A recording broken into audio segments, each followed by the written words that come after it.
Hi, folks. Welcome back to the Ministry of Guitar.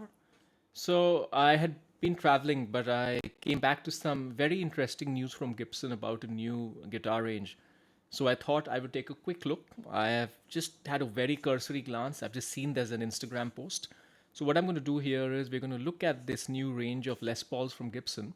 I'm going to react to them, but of course, I'm going to run them down as well and help you make sense of what this range is, whether it's for you, what it means in the bigger context. And just for fun, I have my 1981 Les Paul.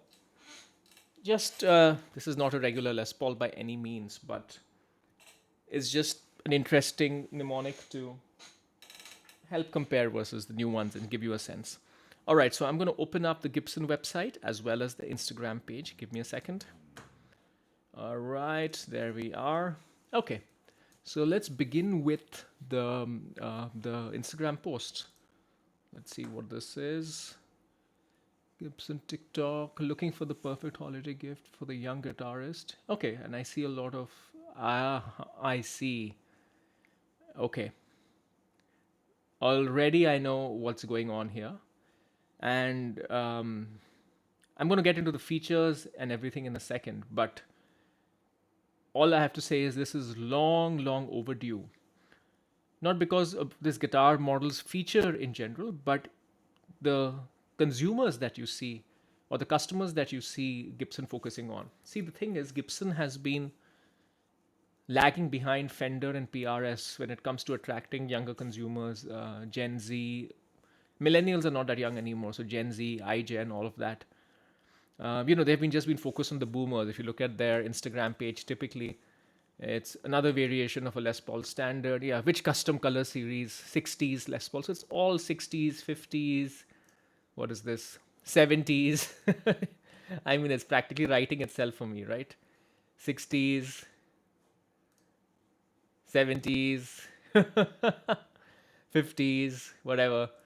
So finally, they've decided that there is a present in focusing on older consumers, older customers, but if you really want to future proof yourself, you need to get to the younger consumers. And that is where I think this is coming in. And okay, it's called a Les Paul Modern Lite. Slim body, contoured back, easy playing, slim taper neck, open coil, 490. Okay, nitrocellulose, matching headstock. Okay, now how do you make sense of this particular spec? Though they call it a Les Paul Modern, I would have to say this looks to me more like a Les Paul Studio with a thin body. And let me just open up the actual thing. And of course, price point is going to be important because okay, that's not bad. That's a very very decent price point, $1,500. Of course, you can get entry level stuff from Fender much cheaper, and PRS SC of course is even cheaper. But uh, reality is that this is made in the US, so that has a panache of its own. Will younger consumers only buy made in US to begin with? Maybe it's difficult, it's a stretch for them, but at least they have an option. You could argue that Les Paul Studios were occupying this price point not that long ago, but it's good today in this post-COVID, post-inflation world to still see a Gibson USA guitar under $1,500. And I like the touch of the matching headstock.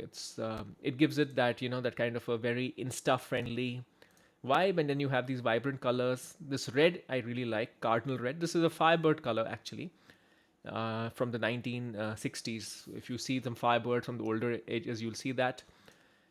Inverse green, another classic color. So it's great that they are also retaining some of their regular colors. Is TV wheat, TV yellow? Maybe it is.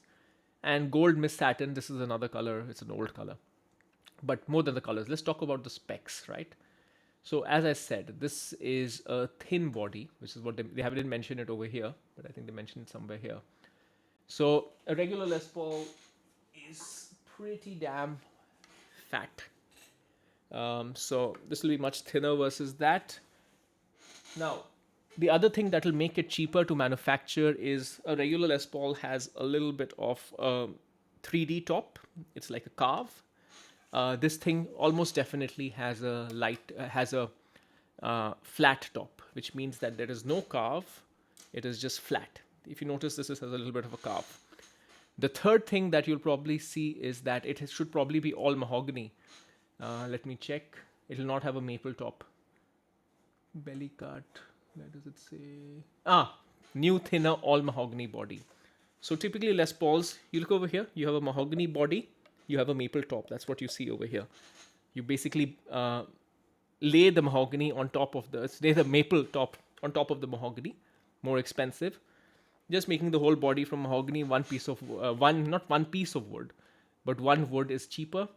It's unlikely to be a one piece wood because getting a large piece of wood is expensive. So, what manufacturers do is that they combine multiple pieces together, and that's what they usually do. Then, what else? Then it'll have a mahogany neck, obviously, that's like any Les Paul. Rosewood fretboard and slim taper profile. Okay, so let's talk about this. Uh, it's good to see rosewood fretboards. They were having some rosewood substitutes. So, having an actual rosewood fretboard is good. And then a slim taper profile is, how do I describe it? Actually, Gibson is the benchmark, actually. So when I describe necks, I usually compare them and say this is like a Gibson 50, this is like a Gibson slim taper. It's a thin and wide neck. It is not as thin as an Ibanez neck. So if any of you has just started learning guitar and maybe had a cheap Ibanez to begin with, it will be thicker than that. If you have started off on something like an Epiphone Les Paul, it will be thinner than that neck. It'll be very similar to the neck you get on an Explorer or an SG. It's a good neck, a bit thin for my taste, but definitely very suitable for most players. Okay, and then 490R, 498T humbucker pickups. These are mid-output Gibson pickups. They are not my favorite. They're not the best, but these are Gibson USA pickups. And frankly speaking, for the kind of player this is aimed at, probably a little bit more newer to the guitar journey. They haven't had the ravages of time make them all cynical and then give them all these specific tastes. I like this kind of pickup, this kind of wood. For the regular person, it'll suit them just fine. Okay. It comes with a soft shell case. This is, I think, what we saw. I'm really liking how this red is looking in person. And I like the finish. So look at that finish. It's a very thin pour finish, at least as what I can see, at least on the from the video, at least on the gold poly mist color. And yeah, okay. So net, who is this for? I think this is a very good entry level Les Paul. Frankly, it is as functional as any other Les Paul. If you look at the electronics layout, it has everything, right? It has the three-way switch and it has the four knobs, individual volumes and tones. It comes with a gig bag. It has some nice colors, which are, as you can tell, pretty Insta friendly. They're even showing somebody using one of those lights over here. And well, they even have someone who looks a little bit like, no, it doesn't actually. But yeah, so I'm glad glad that they're doing this. The body looks very thin. I'll be interested to try out one of these and see what they are like. A very good, valid choice to begin your Gibson journey with.